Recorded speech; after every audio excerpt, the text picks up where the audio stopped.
And now we will hear from Tom Stiles, Bureau Director at the Kansas Department of Health and Environment.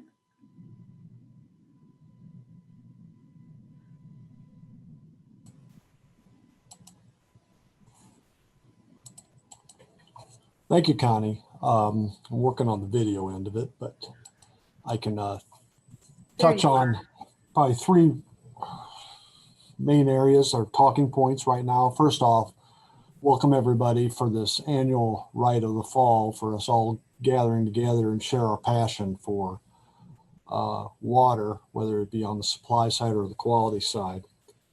I want to hit on three issues that are on the front burner for KDHE. First, nutrient reduction. Nutrients are the one category of pollutants that essentially bind all of us together, whether you're a municipal wastewater facility, a urban stormwater manager, or an ag producer out in rural Kansas. We all, to some degree, contribute nutrients. And the issue has been, while nutrients are essential for life, too many nutrients create unintended consequences. Certainly anymore in the past 10 years or so, we've seen that manifest as harmful algal blooms in our lakes, and the public, who generally don't get the nuances of water quality, certainly understand water quality when it's presented to them in the way of an algae bloom on their favorite lake. So it's the one pollutant that is relatively simple and yet very complex to try to manage and control.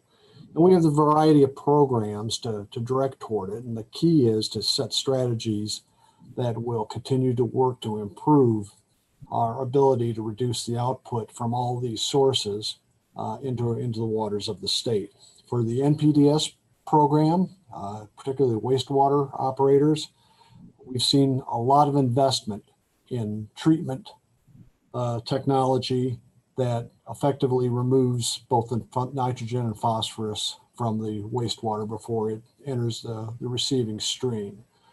We probably are bumping up toward 50 of our mechanical plants now have invested in some level of nutrient reduction, and we continue to hope to, as we look at more of those to come online, be able to register more and more improvement from that corner of contribution. Urban stormwater and rural non-point source pollution are only different because of their setting. They both basically represent the same delivery mechanism, which is runoff delivery of nutrients into our waters. And the key to them, rather than setting hard numbers to try to always stay at or below, is to promote investments and practices to keep those nutrients in place and to hold them in there and not let them accumulate into the waters and ultimately into our larger streams, where we typically see it in a variety of fashions, the green cast during the summer of the river flows, or certainly again in our reservoirs, which impound everything that comes down from them from the watershed. EPA, the current version of EPA has really promoted market-based solutions to try to tackle this with an eye toward non-point source. That's a euphemism for water quality trading. And we have been healthily skeptical about how trading might work, but we're beginning to warm up to the idea that really we're not talking trading, we're talking leveraging. Leveraging between cities and ag producers and the private sector, as you'll hear later on regarding General Mills, et cetera. We all have resources we can bring to bear that can be appropriately placed into the watershed to cost effectively reduce the nutrient output and impact on those watersheds. We have a variety of programs beyond NPDES and the regulatory programs, but in the non-point area where it's basically playing to this market-based philosophy with cost shares, programs, and incentives. RCPP, the RAPS program, certainly the Farm Bill continues to be a big gun relative to nutrient reduction. And even over on the drinking water side, we're starting to employ a drinking water protection strategy program to instead of requiring a small town to invest in technology to remove, say, nitrates, to look at what we used to call the wellhead protection program and start to try to address land use decisions in the vicinity of their source water and bring them back on the right side of compliance with the nitrate standards. The biggest issue with nutrients, besides the fact that it typically comes from everywhere, and it is indeed a three-dimensional sourcing of it, not only coming from the land surface and laterally into our rivers, but also atmospherically with deposition of nitrogen as well as phosphorus, and groundwater contributions, particularly of nitrate and nitrogen as well. The thing we have to recognize that will continue to confound us in seeing large-scale success soon will be the constraints of scale. We're a huge state, and to be able to reach a critical mass of practices within any given watershed takes incredible discipline, focus, and resources, as well as hydrology, and recognizing that we may be able to begin to see some successes more at base flow where non-point sources begin to dwindle and we are seeing controls put in place by our point sources. But as the rainfall comes and we work our way up the hydrograph, our ability to control our destiny gets looser and looser and slippier. So the bottom line on nutrients, it will remain probably our primary focus, certainly within the TMDL program, and we will continue to work with the existing strategies we're employing now to continue to drive down the nutrient fingerprints that we're seeing from our land use decisions, our demographics, and just the geographic and hydrologic layout across the state. Flipping over to the other equation for regulatory exercise is the Safe Drinking Water Act, where compliance under that and the health-based standards is scale-free. The requirements and expectations on Leoti in Wichita County are the same as those we place on Wichita, Kansas. The Safe Drinking Water Act makes no distinction because it is equally applied to all citizens of the state. And in the aftermath of the debacle in Flint, the level of scrutiny, anxiety, and vigilance on water, safe drinking water, has never been higher and continues to dominate much of our public water supply programs. Many of those violations that we see, and our track record is quite good, with over 90% of our over 850 community systems staying within health-based standards. Many of those standards or the violations are monitoring and reporting, but the ones that involve violations of the MCL or the maximum contaminant level create real problems in terms of investments that are going to be necessary to regain compliance, particularly on our small towns, of which Kansas is dominated by small town systems. Nitrates, disinfection byproducts, radium, they all require some degree of technology investment that is costly. Fortunately, we have financial assistance available. As Secretary Toland laid out, the CDBG program is available for selected water and wastewater projects. Rural development continues to be in play relative to that.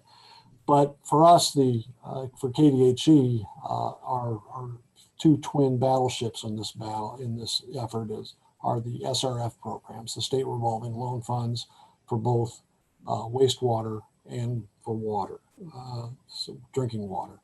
And those will continue to be used to help bring communities back into compliance.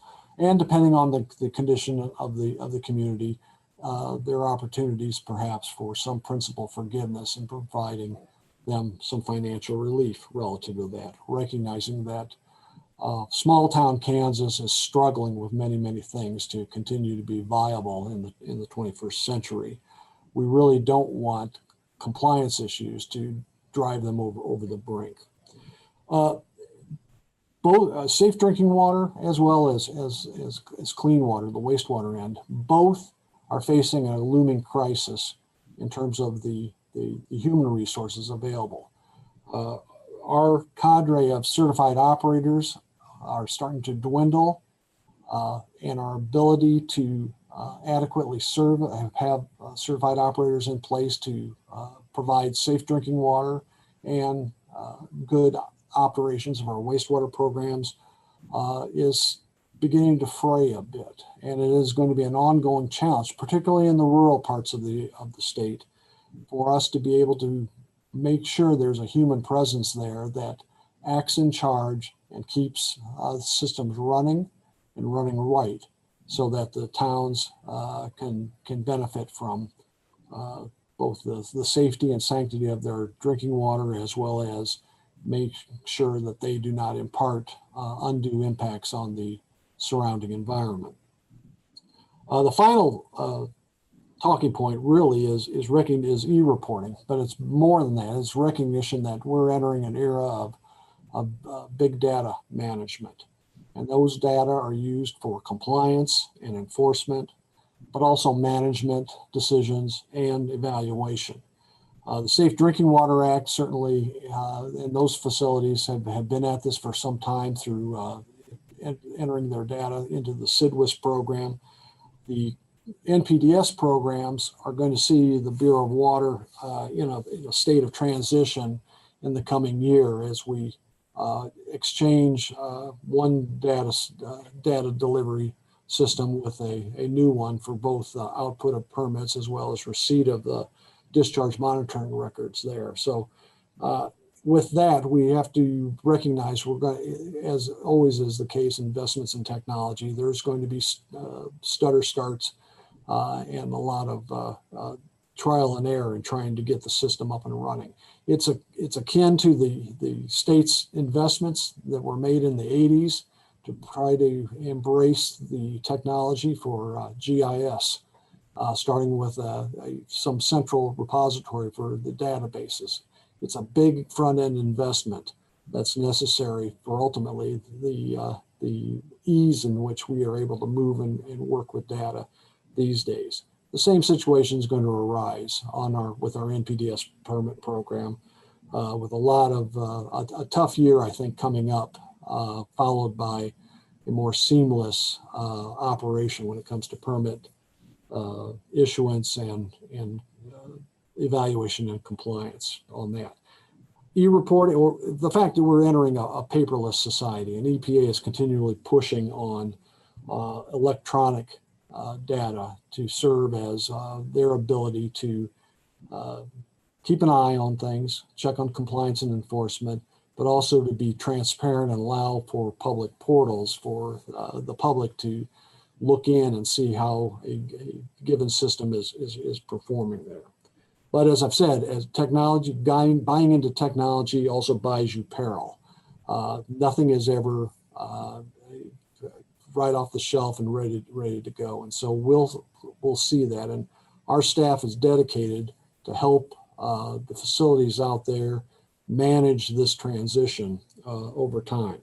This is also an area where the issue and the crisis regarding certified operators is going to rear up, that we have to have adequate and knowledgeable operators on site to be able to not only operate their system, but to appropriately monitor and record it and report it back to KDHE. Finally, one last thing on monitoring. It's also about checking the condition of our environment. And although I'll be talking more about that tomorrow morning, investments in monitoring and the provision of data is what fuels both of these federal acts to be able to make sure that we're on the right side of improvement over time. So overall, it's going to take an investment in technology and in treatment, in practices, and probably most important of all, people, so that we can subsequently, the people that come in behind us will be well armed with good tools, but also benefit from the knowledge base that is built up over the decades. And speaking of which, we are on the doorstep of some monumental anniversaries. In 2022, it'll be the 50th anniversary of the Clean Water Act. In 24, it'll be the 50th anniversary of the Safe Drinking Water Act, as well as the 50th anniversary of the creation of KDHE. So we are in the process of gathering success stories as well as looming challenges to be able to present our viewpoint of what's happened over the past half century and what lies ahead of us. So, thank you.